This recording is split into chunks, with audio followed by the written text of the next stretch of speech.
Hello, this is Adrian Igo, Capricorntigress of Astrology, a look inside, coming to you with a follow-up reading for Taurus for the mid to end of January, early February.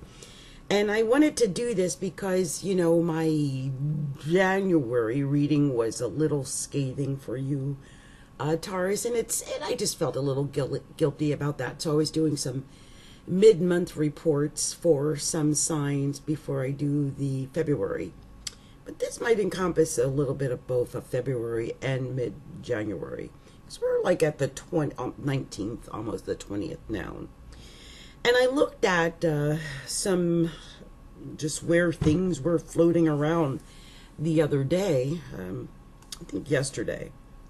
And one of the things that I picked up around the 17th or 18th was that there was a square between the Sun and Uranus that day.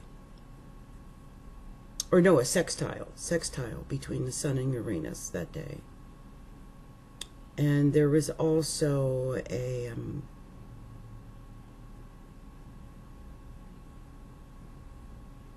square between Uranus and the North Node that day. So, just trying to get a good vibe for what I should say that isn't going to be like I said before. As I look at this today, first I've got my magic amethyst because I really think I need to just think for a second before I say what I'm going to say. I want to really think about it for a second. I'm surprised I don't have my lip gloss. That usually helps. I don't know why.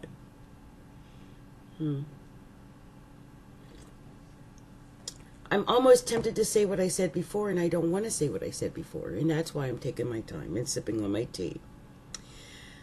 The reality is, you know, you guys are doing a lot of healing in the area of friendships. I mean, I don't know exactly what went wrong in the area of friendships, but I can see that something went wrong in the area of friendships only because there's Chiron there and there's healing going on there because Chiron is there.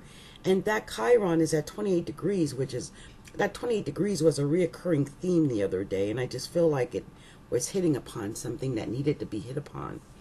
And the crazy thing is this, and the reason why I went back to this again is because over the last few days, I felt myself less angry at my second husband.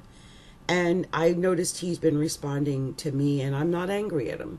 You know, I don't feel any anger or hostility toward this man for what occurred. Now, I am hypnotized. I say that often because I am, and it's important that I pay attention to that. But I feel a healing. There's healing going on. There's healing. It's either he's healing or I'm healing or we're both healing separately. And then, you know, even when we interact, you can tell there's healing that's taken place. He might say something funny and I might joke or reply back with laughter. I don't feel animosity. And that could be my own internal healing, which I'm feeling. But, you know, this is a person who wasn't really communicating for about 3 months. So I'm assuming he's been through some form of healing too, I would assume.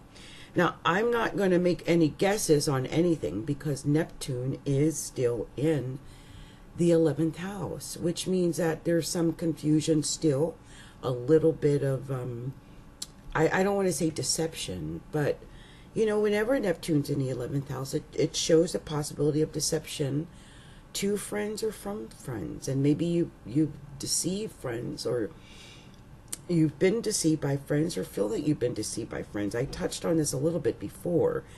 But I also want to make a note that whenever there's a planet in the 11th house like that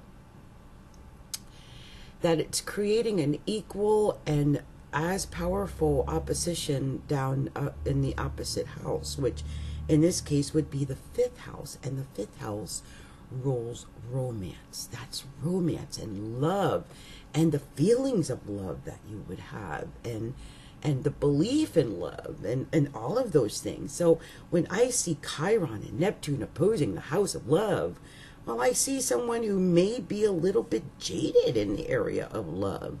Maybe they just feel as though love did not come through for them. And there is some confusion there. I really do sense this, a deep sense of confusion, in fact. And I just hope that whatever you're doing, that you don't make any permanent decisions, based on, well, this ambiguous feelings. These are not firm feelings, whatever it is that you have. Now, maybe you're in a new relationship, or you were about to get in a new relationship, or maybe you had confusing feelings about your old relationship. Either way, there's some real confusing feelings when it comes to love and romance for you, and friendships, and love and romance amongst friends, and acting like friends with lovers, or lovers acting like friends, or any of that dynamic I'm picking up is not right in a way. There's something wrong. You're healing there, though. So if you were someone who might have lost some of your mojo, I'm trying to think of the right word, amongst friends and associates, well, yeah, you're healing now with Chiron at 28 degrees of Pisces. You're healing that area in your chart, which is your friendships and your hopes and your dreams and your wishes. Maybe you felt like you lost your hopes, you lost your dreams, you lost your wishes, and now you're finally feeling like there's a chance of healing that, making new dreams, new hopes, new wishes. Or having a deeper understanding. I mean, now that Neptune is direct and not retrograde, maybe you're coming to a better understanding of what was so confusing to you before. For a few months there, you were completely confused when it came to friends and romance and love. And I have a feeling that this area got interwoven in some way. You may have even given up your relationship or your love for a friendship, or vice versa. There's issues here that were being played out in that area because there's healing happening there. Now, you've had some emphasis in your 8th house. I talked about that in the early January reading, and I'll mention it again because, well, Venus and Jupiter are very much on top of each other. They're close, I believe. Jupiter in Sag and Venus in Sag. They're pretty close to each other right now, and so that's your area of 8th house. That could be money coming in from other people. That could be sex. I mean, if I mentioned that earlier, that there could be an abundance or an increase in sexual activity, or there could be an increase in money that's coming in from outside sources other than yourself. Maybe you might see some type of resource or increase due to a partnership that you have.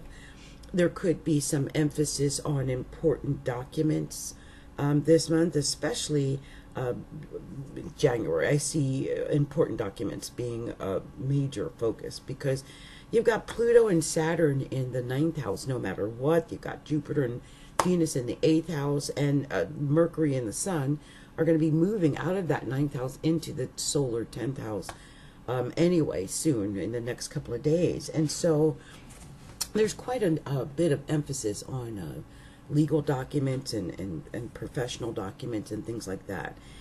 If you're someone who's looking at the possibility of divorce, then yeah, I can see where this might be a time for you to look at that seriously and get those documents prepared, or at least make conversations with Mercury and the Sun there.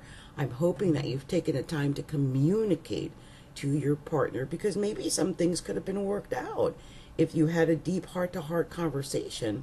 There is, like I said, that Venus and Jupiter in the 8th house, And the 8th house is the house of deep communication, not that surface chatter, which is, you know, doesn't really help very much. But we're talking about deep, personalized, heartfelt, to the soul communication.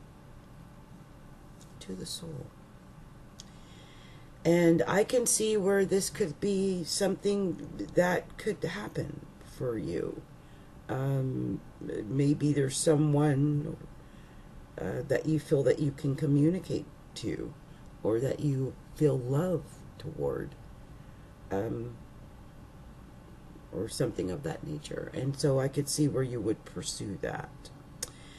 As I mentioned earlier, on the 21st, the sun does go into Aquarius. It's going to be moving out of Capricorn, which is your solar 9th house, and moving into the solar 10th house, which is right up at the top of your chart.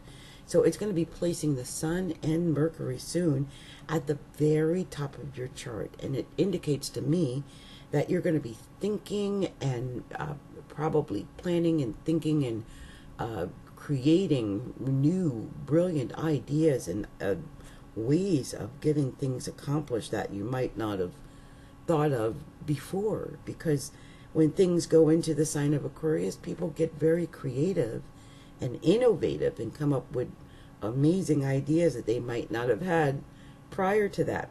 Now, the crazy thing is that on the 21st, we are going to have that full moon. The full moon is going to be in Leo, and that's going to be opposing that Aquarius sun that's going to be up in the 10th house. And so you're going to have that full moon down in the 4th house. That's your home life.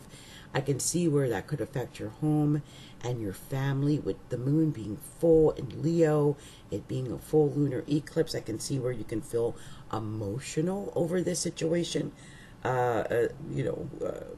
Yeah, definitely, if it affects your home life, or where you live, or your security, or your comfort in some way that makes you feel uncomfortable, and that could be highlighted that day. Overall, though, during the month, I think the biggest concern that I have for the Taurus is that you do have that Mars and that Uranus in the 12th house. It's the solar 12th house, and that Mars is square Saturn at this time, and the Mars is also trine Venus and Jupiter within a few degrees. And so I could see where, you know, I don't want to say that acting irresponsibly in a sexual way could be your undoing. That could possibly be it. I could see where any of the self-undoing issues could be a problem. And this is because Mars and Uranus are in that 12th house. This is an indication of secret or hidden things, usually that are leading to our eventual downfall. And with Uranus here and with Mars here, I could see you taking the actions that are leading to your eventual downfall. This is, you know, 12th house matters. So this could be drinking or drugs or pills or sex, especially if it's like adultery or hidden or hiding, or anything that is maybe something that a skeleton in a closet that you would not want publicly shown, or you would not want exposed. And Mars and Uranus in the 12th house tends to expose, or at least activate and aggravate, that area in the chart. So even if you have been handling or modifying your secret inner desires that lead to your eventual downfall, I can see with Mars and Uranus active in this 12th house that it would be very difficult to fight the urge to go and do those very things that will lead to your eventual downfall. And I could see you're probably doing those things that lead to your eventual downfall. And that's all there is to it. I mean, I don't see how I could say it in any other plainer way. With Mars and Uranus in the 12th house, the urge to just F things up is just there. And some people think that, oh, it's boring. Things are, I'm so bored. It's not exciting. Let me F shit up and get things going. Let me F this up and jumpstart it again. But what some of, people don't understand is some people don't got time for F ups. Period. I don't need no F-ups in my life. I don't need no one bringing F-up time into my life. In other words, keep your chaos to yourself. And you guys are feeling some inner turmoil and inner chaos. And this is because Uranus and Mars is in the 12th house. It's all deeply inner. Your deeply inner self is full of action and anger and maybe even some crazy off the charts, out of the way, crazy thinking. Uranus and Mars together in the 12th. No, in Aries of all things, the god of war, the sign of war with Mars, worrying.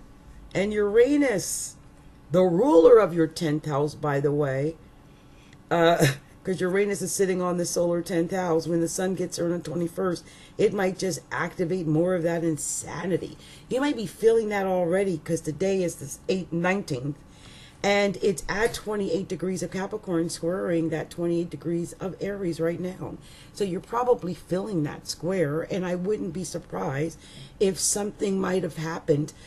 You might have gotten into a conversation or a debate or something that, just something out of the blue could have been activated.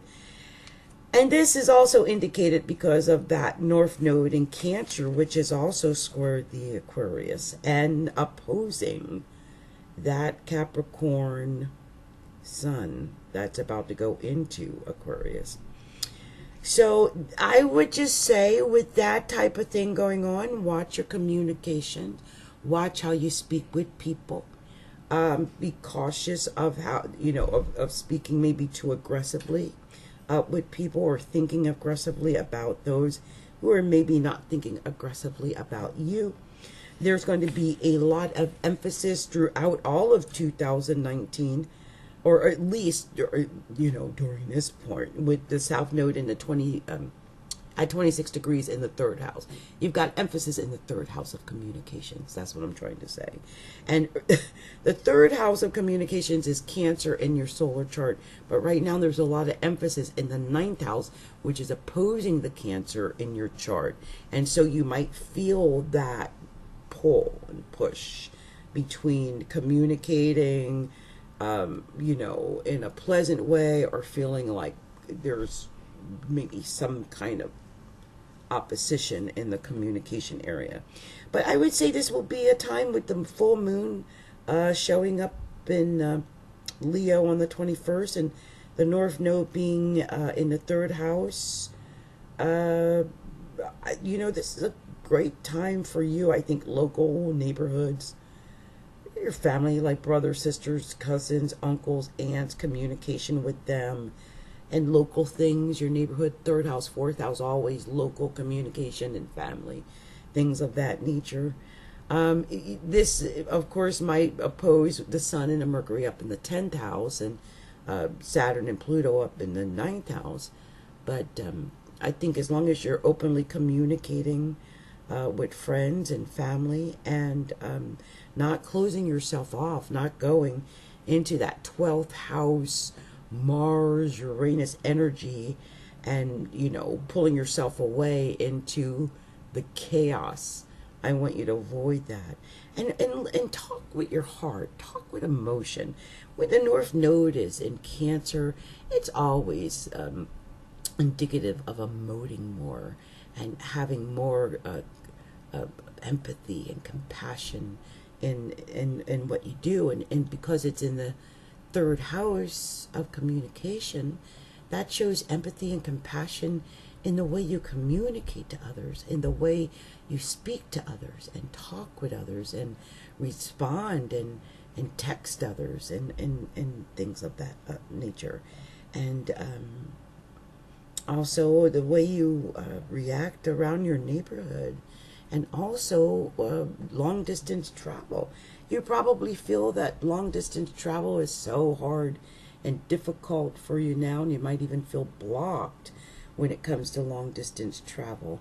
But just know that that's most likely because Saturn is in Capricorn, and that's in your solar 9th house, and you're feeling that.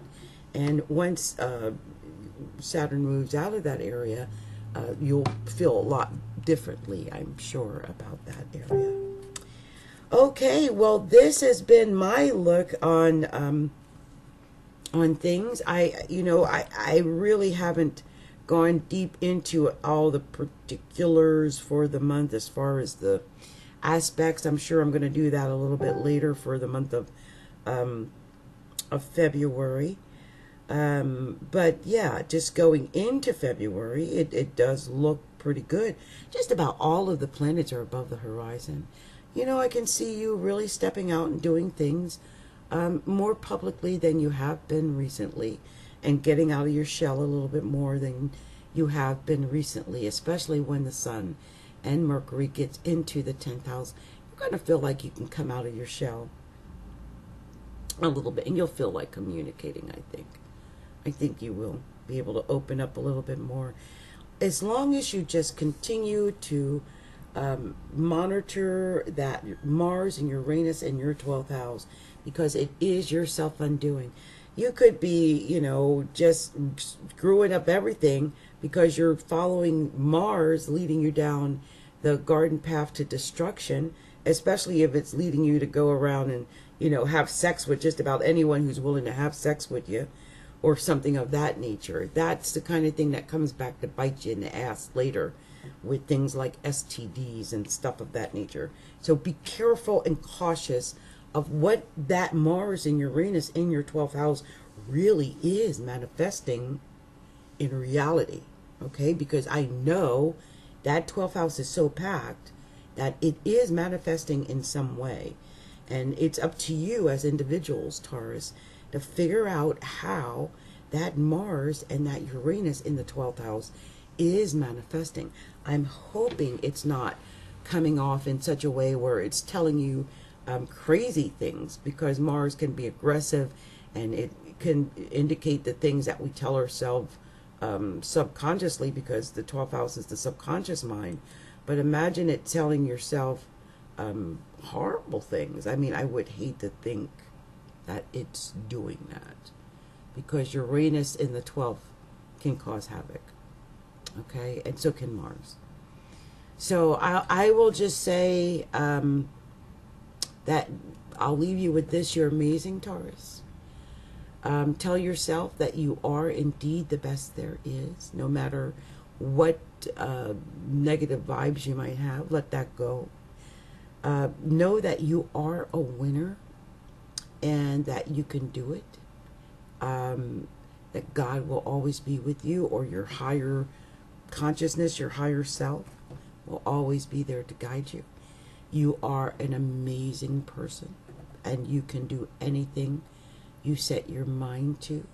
Positivity is a choice, and I hope it is a choice that you are making in this life, because that Mars in the 12th can lead you into bad thinking, and this is not a good time for bad thinking. I hope you celebrate your individuality with Uranus in the 12th, and I hope that you're prepared to succeed with the Sun moving into the 10th house in just 2 days. I am wishing you abundance, financial abundance, and abundance in love and life in general. And I hope that you heal and take this time to heal your friendships. And this has been my message for you, Taurus, for the month of, well, mid-January to early February. And I hope that this resonates with you, Taurus, more than the last one did. And I am wishing much love and much light to all you Taurus out there. May February be brighter and better than January, and may 2019 be your best year ever. Namaste.